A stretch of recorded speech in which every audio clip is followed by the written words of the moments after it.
de la compte.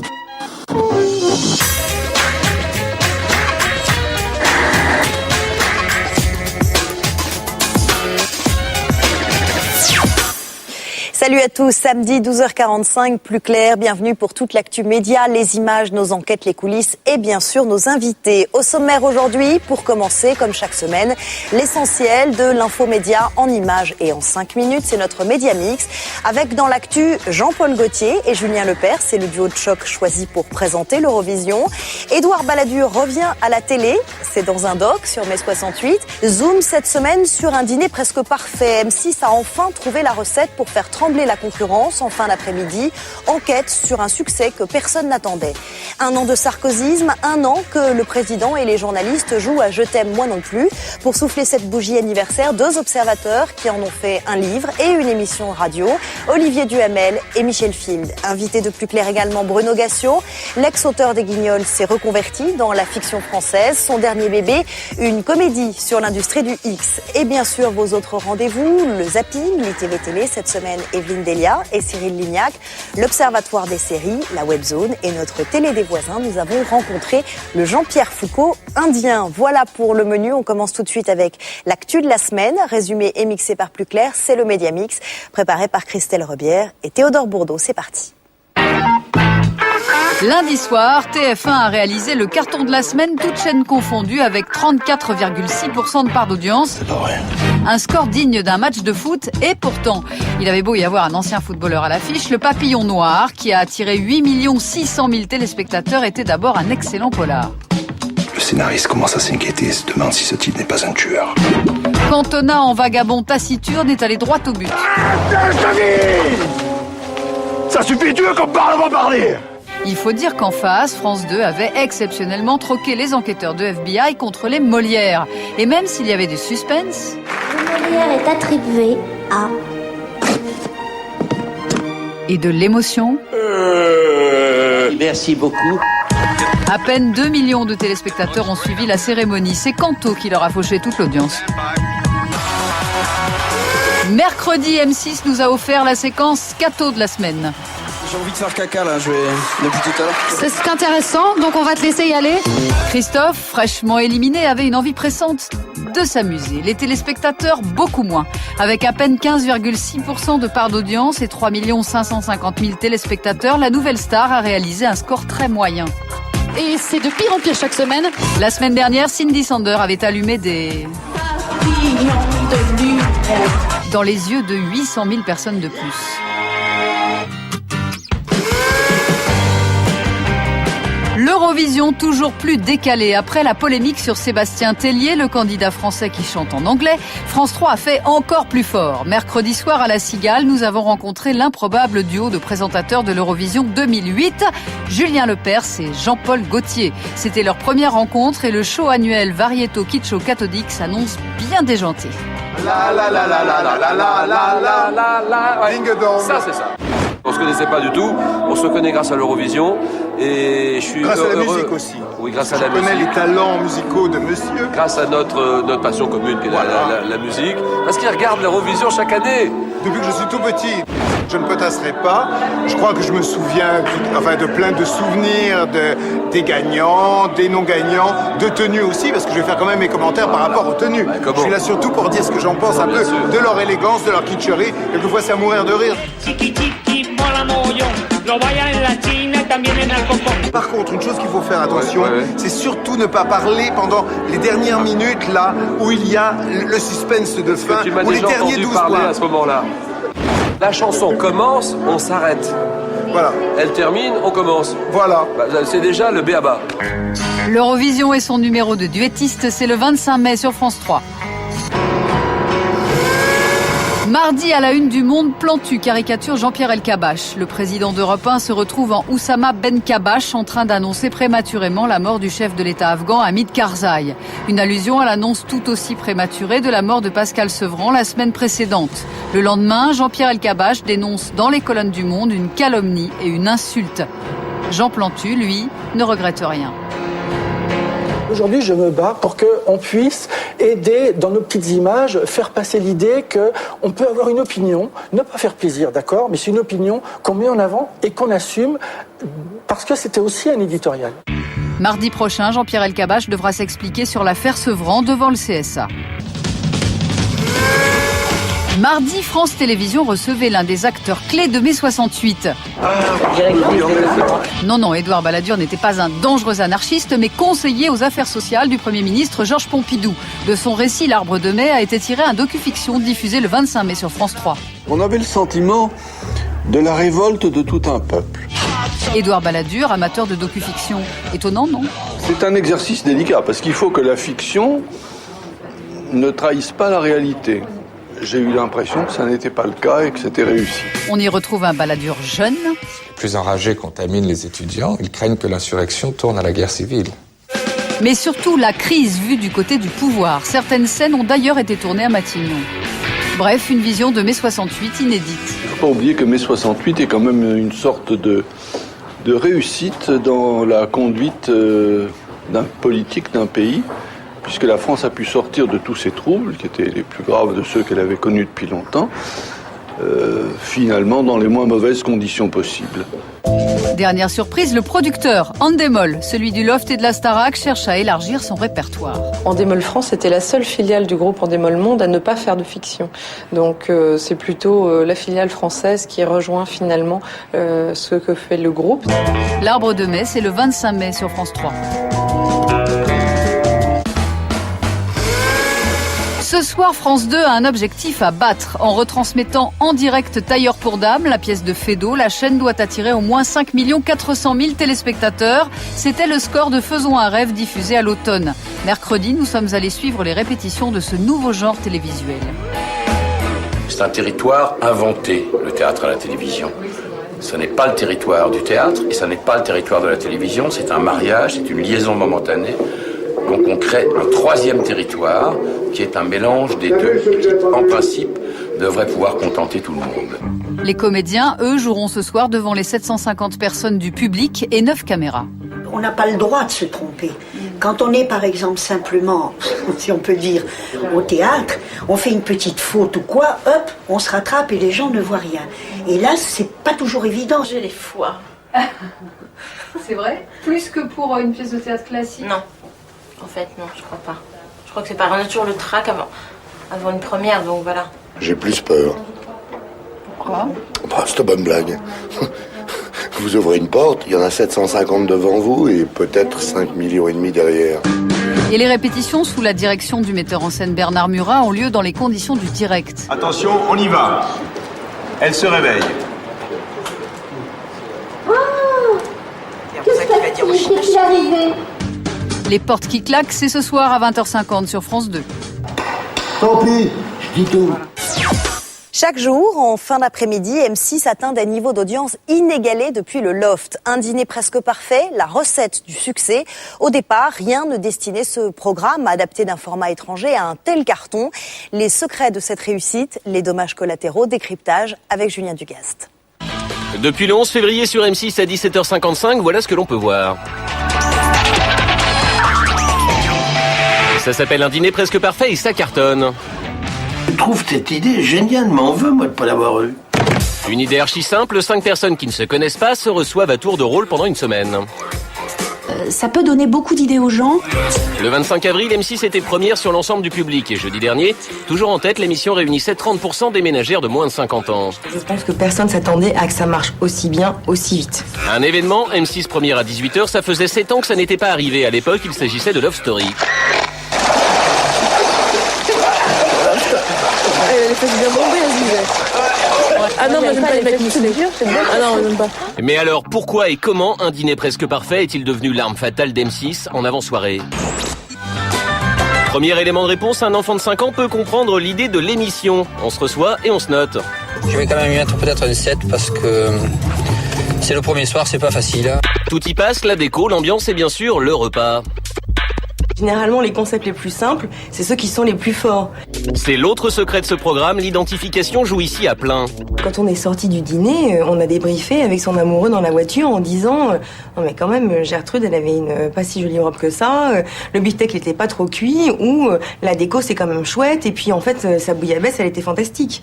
Voilà, et c'est ça le programme. C'est pour ça que je pense qu'il y a une vraie identification du public.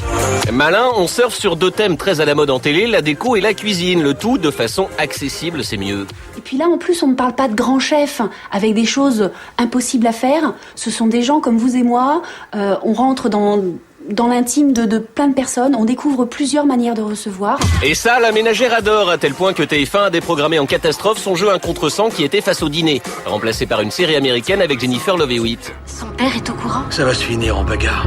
Mais rien n'y fait, la ménagère de moins de 50 ans continue de préférer le dîner. J'ai fait ça avec amour. Je vais pas dire avec amour, mais vraiment avec plaisir. Un programme efficace au point que même Jean-Pierre Coff ne trouve rien à redire. Cette idée-là, c'est une idée qui doit pouvoir donner aux gens l'envie de se recevoir. Alors qu'il y ait des notes ou pas de notes, c'est anecdotique la note. Il faut bien qu'il y ait un jeu et que ça amuse le téléspectateur. Mais j'espère que ça va aller plus loin et que ça va les encourager à donner des dîners chez eux.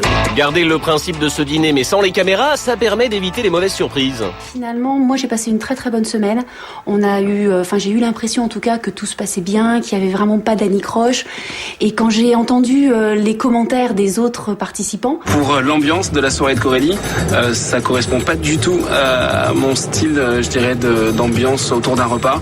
Trop complexe, un peu trop peut-être huppé, branché. Je suis carrément tombée des nues parce que j'ai pas du tout senti cette animosité pendant la semaine. Je vais être un petit peu sévère, ça restera sur un 3.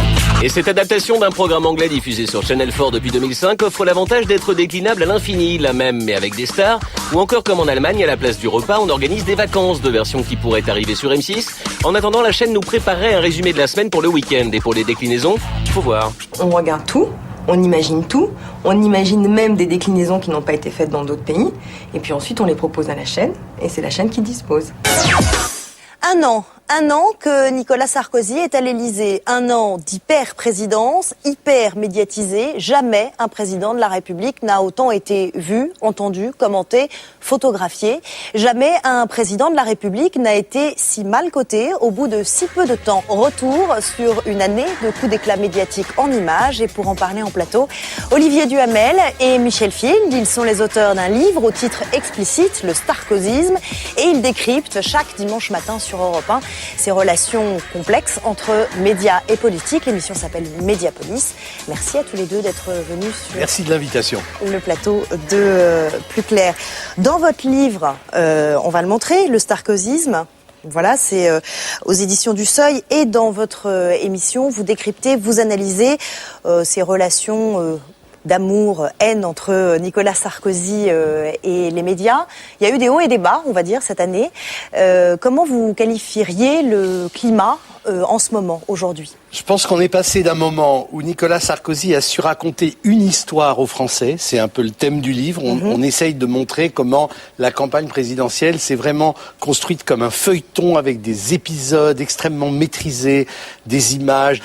On est passé d'un type qui a su raconter une histoire aux Français à quelqu'un qui aujourd'hui passe pour raconter des histoires au sens de raconter des salades. Mais les journalistes, eux, ont-ils trouvé en un an la bonne distance ? Mais ça dépend desquels. Parce que beaucoup en un an se sont remis en cause. Il y en a qui ont écrit des livres là-dessus, notamment Philippe Ridé du Monde, qui reconnaît, je suis allé trop loin. Oui, mais il le faisait déjà dans les papiers au cours de ses papiers dans Le Monde, au cours de la campagne. Il essayait toujours de garder un peu la distance critique. Les journalistes se sont-ils remis en cause ? Ont-ils trouvé la bonne distance ? Je pense qu'on peut dire, par exemple, que globalement, si vous regardez l'intervention présidentielle télévisée du 24 avril et si vous comparez aux exercices précédents et avec lui, avec ses prédécesseurs, je trouve que les journalistes ont utilisé un peu plus et un peu mieux que d'habitude leur part de liberté qui est immense. Revenons sur un an d'image.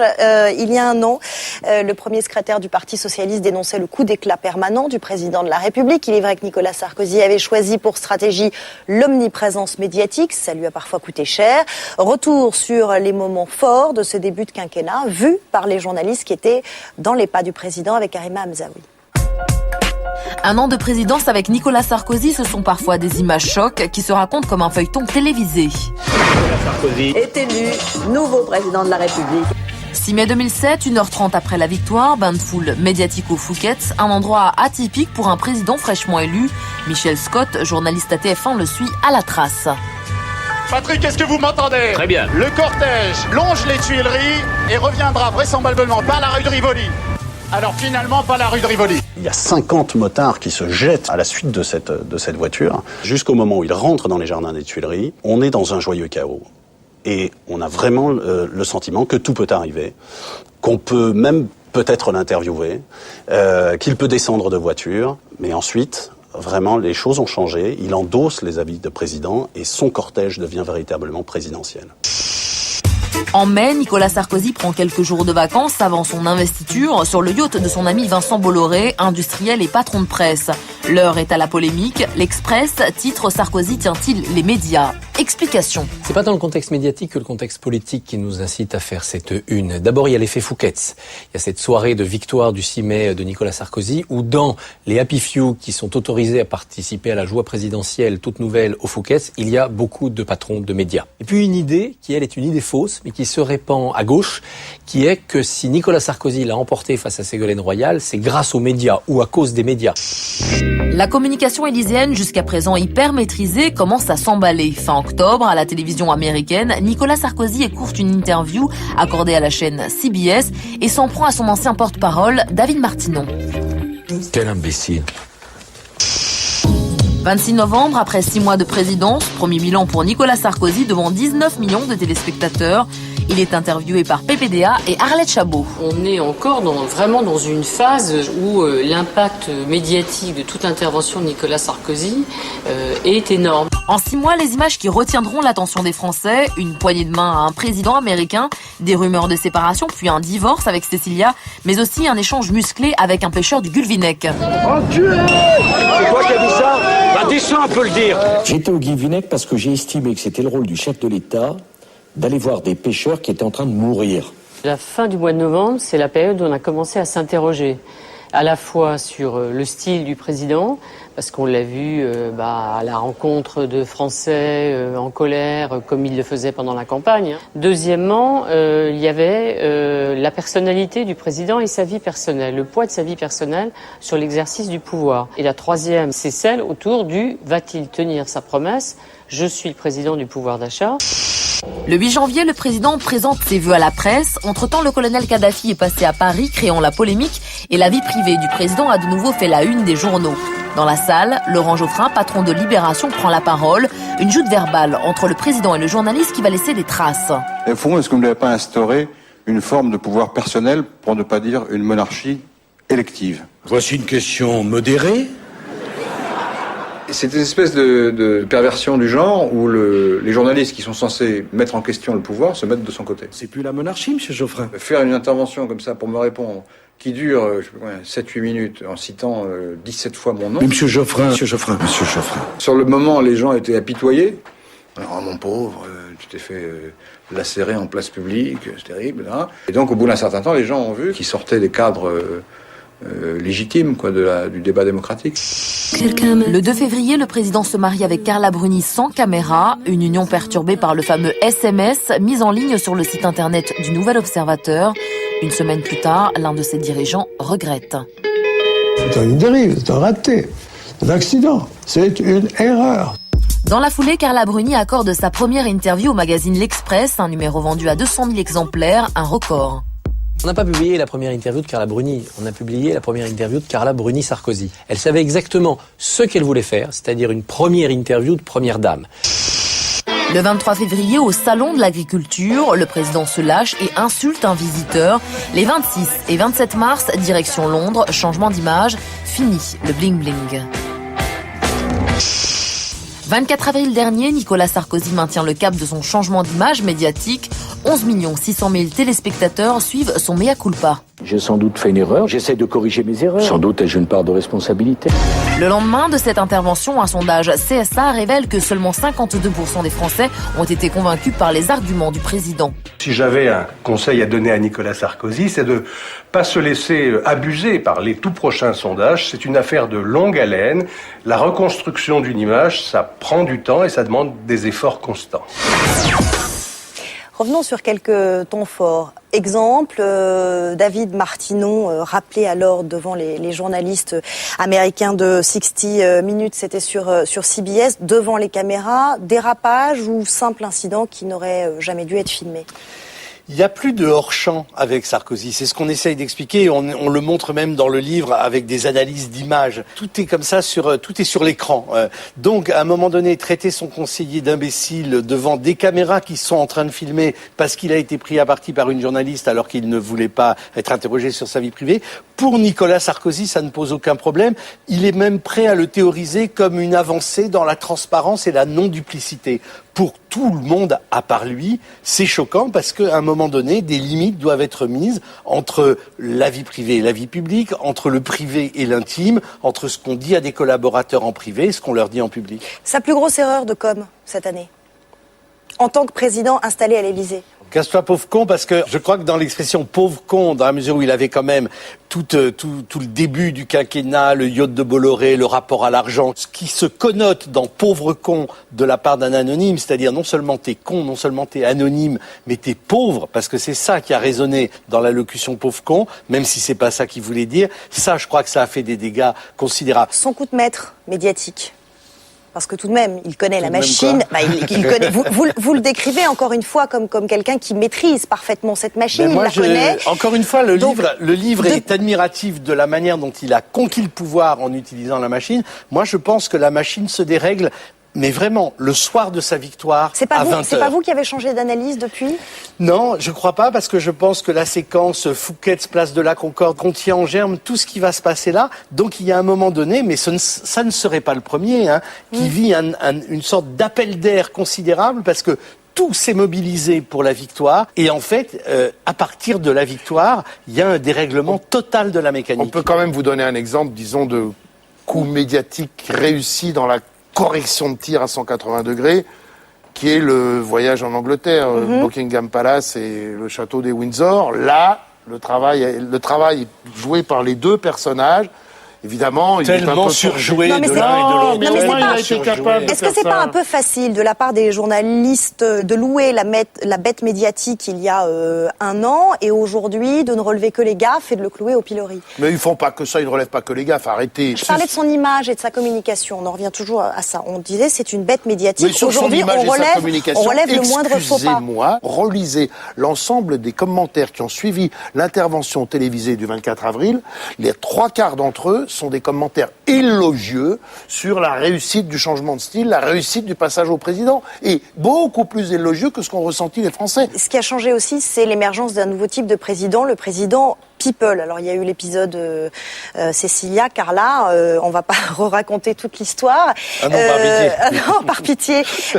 Qu'est-ce qui en a trop fait, Nicolas Sarkozy ou les médias? Je pense qu'il y a eu à la fois une grande mise en scène de sa part et une propension à trop en faire. Parce qu'il est toujours un peu too much, il est toujours un peu trop, mais ça fait partie du charme aussi du personnage. Et puis il y avait aussi peut-être une sorte de fascination pour la nouveauté. Les journalistes se sont laissés embarquer là-dessus parce que c'était nouveau en France aussi, cette sorte d'abolition du privé et du public. Et en plus, économiquement, c'était rentable, puisque alors là, tous les journaux qui ont fait leur une sur Cécilia, Nicolas Cécilia, Nicolas Carla, ont vu leur tirage augmenter. Image forte sur laquelle vous revenez dans votre livre, un chapitre entier qui s'appelle « Je suis donc je suis », ou la signification symbolique d'un président qui fait du jogging. Ça fait longtemps qu'on n'a pas vu Nicolas Sarkozy en survêtement ou courir dans les jardins du Luxembourg. Question de météo ou de stratégie? Non, mais là, je crois qu'il y a un truc très intéressant, parce que dans la conquête du pouvoir, il faut montrer qu'on mouille sa chemise. Et là, évidemment, il y a un vrai changement, parce que je pense qu'on ne veut plus envoyer les mêmes signaux aux Français, ne serait-ce que parce que les Français ont répondu par une fin de non-recevoir, enquête d'opinion à l'appui à ces signes que le président continuait à envoyer. Merci en tout cas de nous avoir livré votre analyse sur cette année de médiatisation de la présidence. Je rappelle le titre de votre livre, Le Sarkozysme, c'est au seuil. Le jeu de mots ne vous a pas échappé. Non, je crois avoir compris. Mediapolis, c'est tous les dimanches sur Europe 1 à 10h. Et puis on vous retrouve tous les deux sur LCI également. Moi tous les soirs et avec lui le jeudi soir à 19h. Merci à tous les deux. À suivre, le zapping, l'ITV Télé cette semaine, Evelyne Delia et Cyril Lignac. Vous retrouverez aussi l'Observatoire des séries avec un Sébastien Coé qui se prend pour un expert. La télé des voisins, nous avons rencontré le Jean-Pierre Foucault indien, la Webzone et bien sûr notre invité Bruno Gassio, ex-auteur des Guignols. Il est à l'origine d'une nouvelle fiction sur le monde du X. C'est juste après la pub.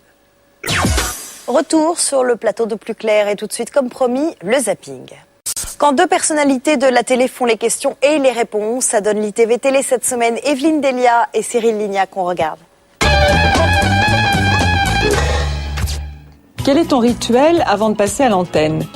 Un bon café serré. À part la tienne, quelle est l'émission que tu aimerais présenter? Le Grand Journal. Quelle est ta marionnette préférée au Guignol? Oh, Stallone. C'était quand la dernière fois que tu arrives devant la télé? L'aile ou la cuisse, elle ou tu laisses. Quelle est l'émission de télé que tu aurais aimé inventer? Ah, il y a une émission que j'adorais, que j'aurais bien aimé inventer, produire, présenter. C'était l'émission de Christine Bravo, Froufrou. C'était de la nouvelle télé. C'était quand la dernière fois où tu as pleuré devant la télé? Rendez-vous inter-inconnu avec Bruno Solo. L'émission à laquelle tu ne participeras jamais? Koh-Lanta parce qu'il faut manger des moustiques et des insectes, c'est pas possible. Quel animateur ou animatrice du PAF embrasserais-tu sur la bouche? Oh, il y en a quelques-uns que j'aimerais bien embrasser pour savoir si leur baiser est aussi acide que leurs propos. Et j'en suis pas tout à fait sûre. Quel est l'animateur ou l'animatrice du PAF le mieux habillé?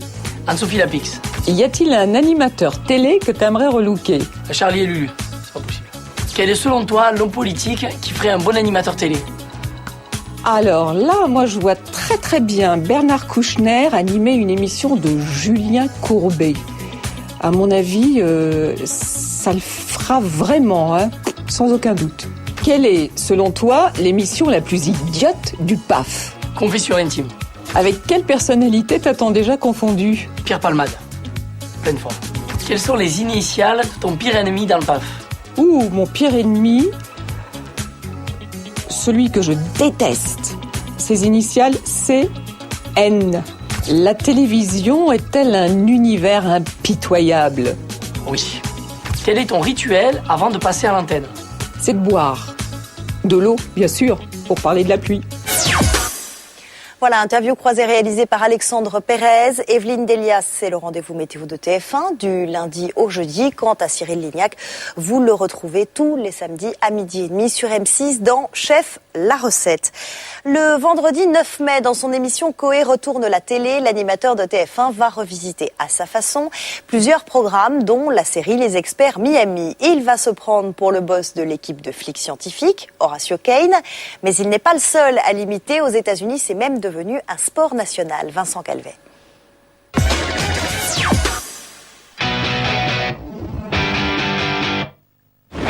Vendredi prochain sur TF1, Coé va retourner la télé pour la 3e fois. Au sommaire de ce prime, des pastiches de nombreux programmes télé, dont plusieurs séries comme Les Experts Miami. Dans les autres, on avait fait Grissom, qui avait une espèce de grosse barbe, et c'était insupportable. Pour deux raisons, d'abord parce que ça gratte monstrueusement, et parce que ça fige quasiment tout le visage, donc j'étais obligé de parler comme ça. Et cette année, dans l'écriture, j'ai dit on oublie Grissom, et on va faire Horatio, parce que lui, il a pas de barbe. Fait froid, hein.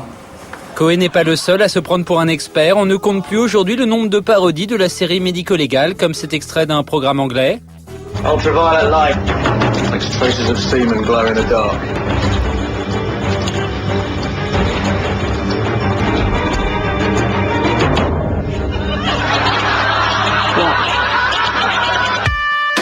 Et le personnage le plus parodié de l'univers des experts, c'est lui, Horatio. Dans Les Experts Miami, David Caruso tient le rôle de ce flic au style bien à lui, qui marmonne ses répliques en regardant à l'horizon, un personnage devenu culte. Aux States, imiter Horatio est quasi devenu un sport national. On connaissait la version de Jim Carrey. Well, I guess we've found our man. Et depuis, beaucoup se la jouent Horatio, c'est le cas de nombreux fans sur le net. Hello. Do you need help finding something? You could say that. Or maybe it's you who's got something to hide.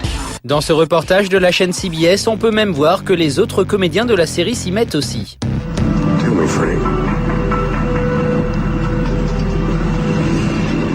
Was it murder? Avec tous ces apprentis Horatio, on pourrait presque en oublier l'original. Mais comptez sur moi, merci. Imaginez un croisement entre Ali McBeal et une Game Boy, ça donne J-Pod. J-Pod nous décrit le quotidien d'une société de jeux vidéo située à Vancouver. Cette série ludique et loufoque est apparue en janvier sur la chaîne canadienne CBC. Voici Ethan. I work here in the J-Pod as the gore specialist. Ses collègues et lui trouvent toujours mille et une façons de passer le temps au travail. You guys ever work? Quant à la maman d'Ethan, on peut dire qu'elle a la main verte. Me, the dude. I named him after Jeff Bridges in The Big Lebowski. J-Pod pose un regard halluciné sur notre époque. Ce regard, c'est celui de l'écrivain canadien Douglas Coupland. Il est l'auteur du roman culte des années 90 Génération X. J-Pod est l'un de ses derniers livres. L'auteur, fan de nouvelles technologies, a coproduit cette série histoire de se changer les idées. On est seul quand on écrit. Tous les autres sont dehors et vivent leur vie. Moi, je suis seul dans une pièce avec les écureuils et les oiseaux comme seule compagnie. Et j'en avais assez. Il fallait que je fasse autre chose. Mais J-Pod n'a hélas pas convaincu. Cette série, sans doute trop atypique, vient d'être déprogrammée faute d'audience au bout de 13 épisodes. Évidemment, des fans tentent actuellement de sauver leur série. Ils ont prévu une journée d'action le 19 mai prochain. Leur idée, noyer sous les emails de protestation la directrice des programmes de la chaîne CBC. On y croit moyen. On espère quand même que ces épisodes seront un jour diffusés en France. Le roman J-Pod, lui, devrait paraître à la rentrée 2009.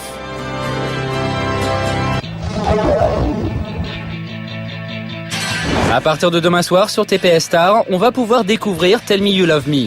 Cette série a fait scandale lors de sa diffusion l'été dernier sur HBO en raison de ses nombreuses scènes sexuellement explicites.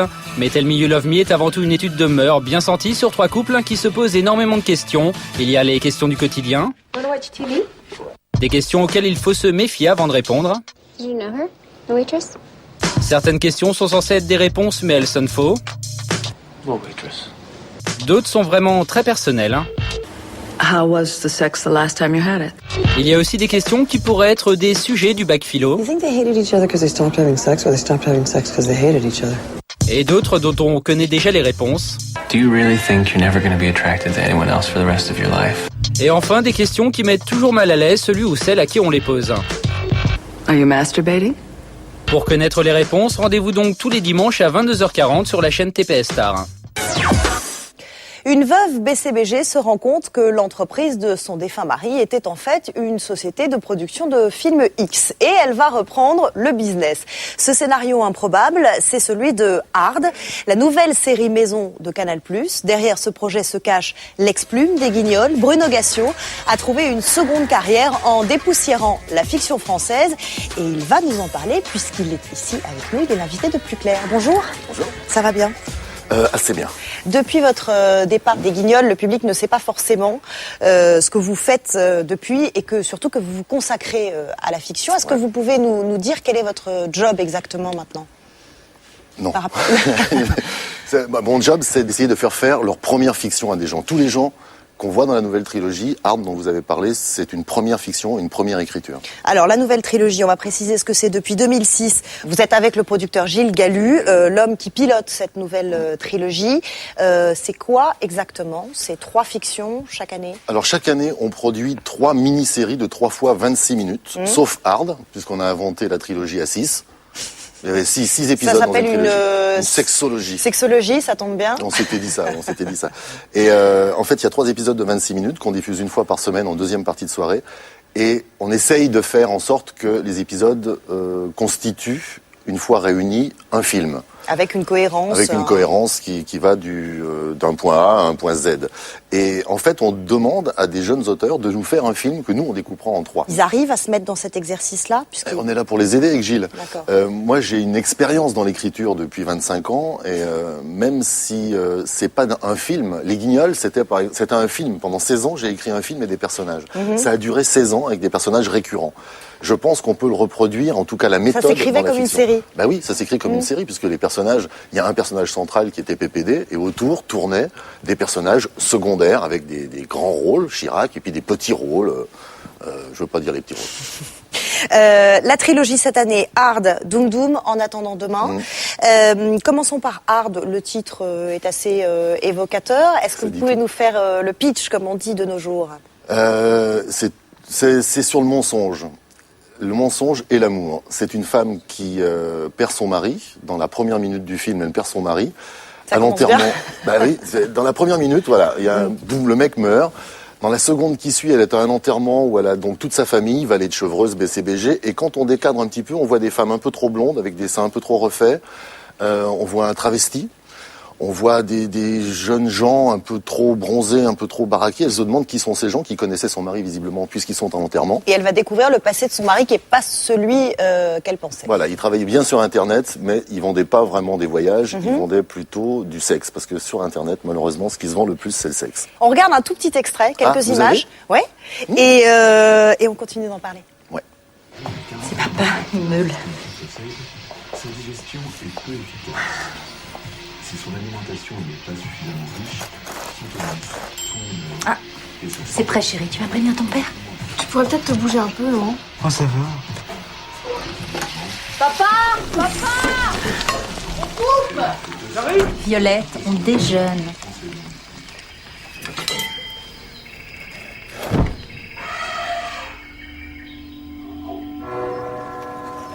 Je serai là si t'as besoin.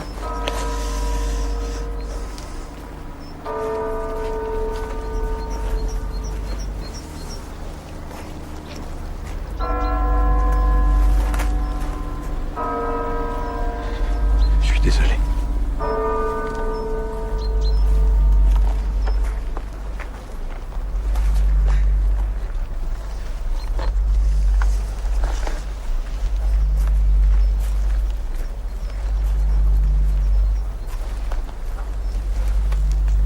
Diffusion les vendredis 9, 16 et 23 mai avec, dans le rôle principal, Natascha Lindinger. Série écrite et réalisée par Cathy Vernet. Mais vous dites que le porno, c'est une idée de vous et du producteur.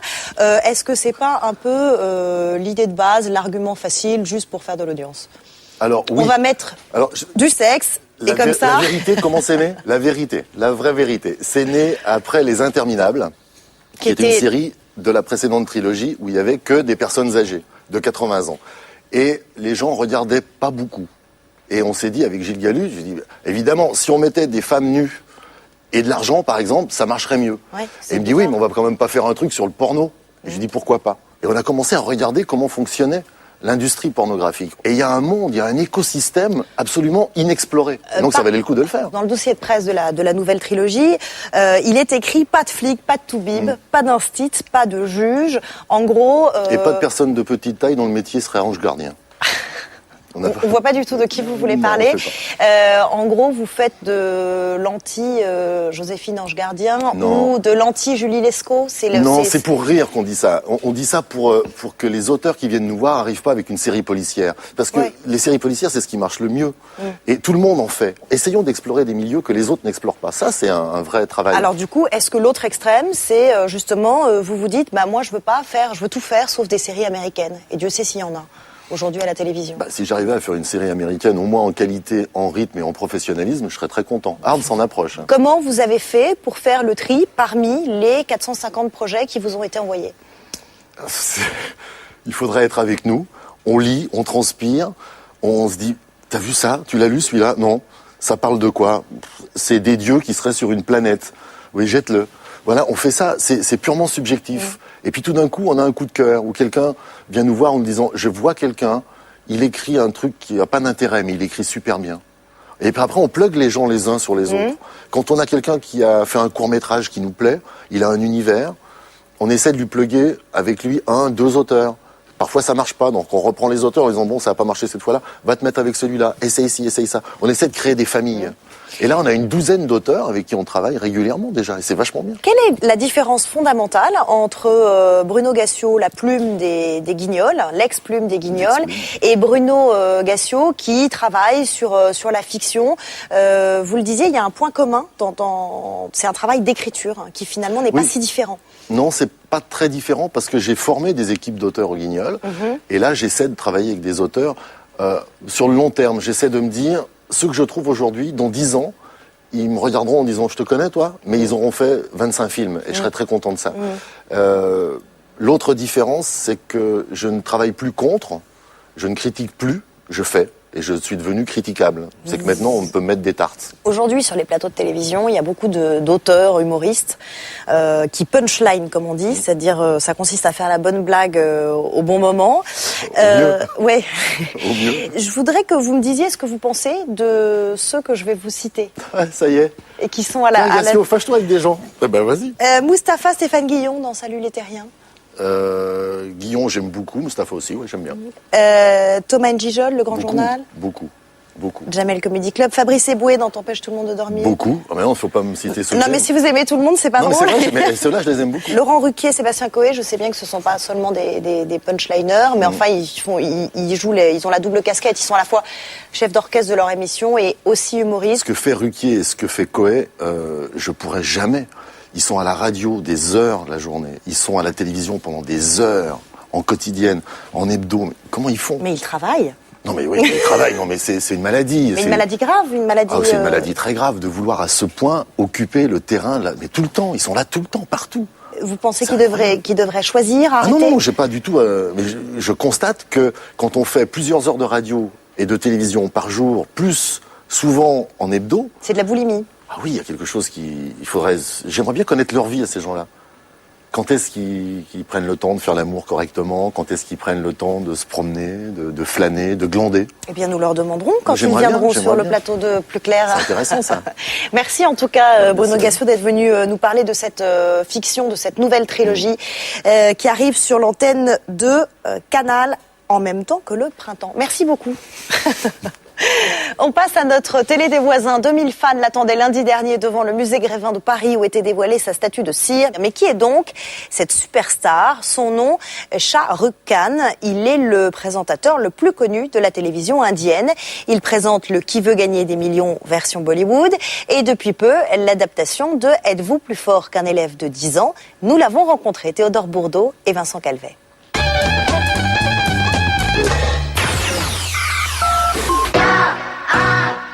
Depuis le 25 avril, sur l'une des plus importantes chaînes de télé indiennes, Star Plus, est apparue l'adaptation d'Êtes-vous plus fort qu'un élève de 10 ans? Bon, les règles du jeu sont les mêmes. Un adulte doit répondre à des questions de culture générale du niveau CM2 et il se rend vite compte que... Mais si le jeu était très attendu en Inde, c'est grâce à son animateur Shah Rukh Khan.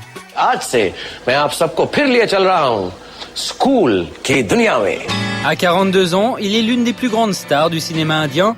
Et encore star, le mot est faible. Le considère comme un dieu vivant. Donc c'est vraiment un personnage qui a une importance mais incroyable en Inde. Il est capable, et d'ailleurs c'est pour ça les télévisions se l'arrachent pour faire des émissions, parce que vu la popularité de Shah Rukh, c'est sûr que ça va marcher. Pas étonnant donc que ce soit lui la vedette des spots télé qui annonce l'arrivée de ce nouveau jeu sur la chaîne Star+.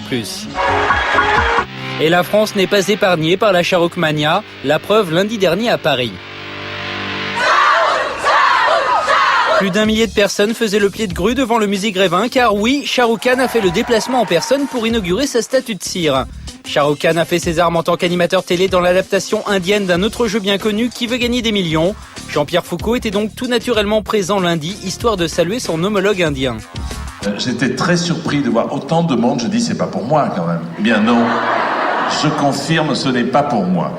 On a même pu adresser la parole à un dieu vivant et ça n'arrive pas tous les jours. La télévision est un média très important. Certains croient que je n'y suis que pour l'argent, mais c'est faux. J'essaie de me servir de tous les médias possibles, histoire de faire plaisir à mon public. Et quand il s'agit d'assurer la promo de sa nouvelle émission, on sent que Shahrukh y croit dur comme fer. Je suis sûr que l'émission va cartonner. C'est un jeu qui est à la fois divertissant et éducatif. Êtes-vous plus fort devrait très bien marcher auprès des familles et des plus jeunes. Mais 7,5 millions d'Indiens ont suivi en moyenne les premiers numéros de cette adaptation, un score décevant pour la chaîne puisque ce dieu vivant était battu par la retransmission de matchs de cricket, comme quoi les voix de l'audimat sont vraiment impénétrables. Very good. Avez-vous déjà tapé votre nom sur un moteur de recherche Internet pour voir ce que ça donne? Aux États-Unis, un homme, Jim Killeen, a poussé l'expérience plus loin. Il a décidé de rencontrer tous ses homonymes et ça donne un documentaire de 90 minutes que l'on peut retrouver sur Internet. Théodore Bourdeau l'a vu. Quoi de neuf dans la webzone? Tapez votre nom dans un moteur de recherche, vous avez peut-être déjà essayé. Jim Killeen, un réalisateur américain, est allé encore plus loin. Il a décidé d'en faire un documentaire, Google Me, diffusé sur le net. My name is Jim Killeen. It all started when I googled my name. En 2006, Jim décide de retrouver tous ceux qui portent le même nom que lui et qui apparaissent dans le moteur de recherche. I will travel to each of the Jim Killeens and do something that they like to do, something that's important to them. Jim Killeen a rencontré 6 autres Jim aux 4 coins du monde. Un prêtre en Irlande, un flic à New York, un bon père de famille américain, un patron australien et même un retraité un peu bizarre au fin fond du Colorado. I don't really know what we're up for, except that he wants to take us to a swingers party. Ouais, quand on part à la recherche de ses homonymes, on s'expose à des surprises, comme ici avec le Jim écossais. I can't believe the physical resemblance. All that's missing is the goatee. Il a fallu plus d'1 an à Jim Killeen pour réaliser ce documentaire. Un bon coup de pub pour le moteur de recherche. How cool is it that someone uses the system to do something we never thought of? À peine mise en ligne, Google Me a tapé dans l'œil des médias américains, mais aussi des internautes. Ils ont été plus de 100 000 à le visionner. Wow. À part ça, dans la webzone, mardi, le blockbuster des jeux vidéo GTA 4 est sorti dans un fracas médiatique énorme. La une de Libé, des pubs géantes à Los Angeles, des sujets sur les télés américaines.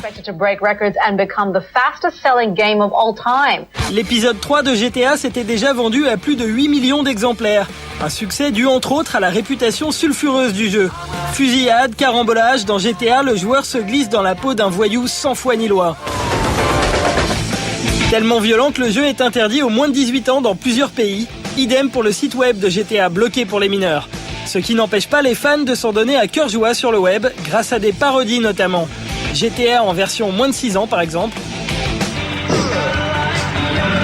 Et même GTA dans la vraie vie. Un buzz tout bénef pour l'éditeur du jeu. Sur les 2 premiers jours, GTA s'est vendu à plus de 4 millions d'exemplaires dans le monde. Voilà, plus clair, c'est fini. Tout de suite, un café et l'addition en compagnie de Pascal Clark. Vous pouvez retrouver les meilleurs moments de l'émission sur canalplus.fr. À samedi prochain, 12h45. Et d'ici là, ouvrez grand vos yeux.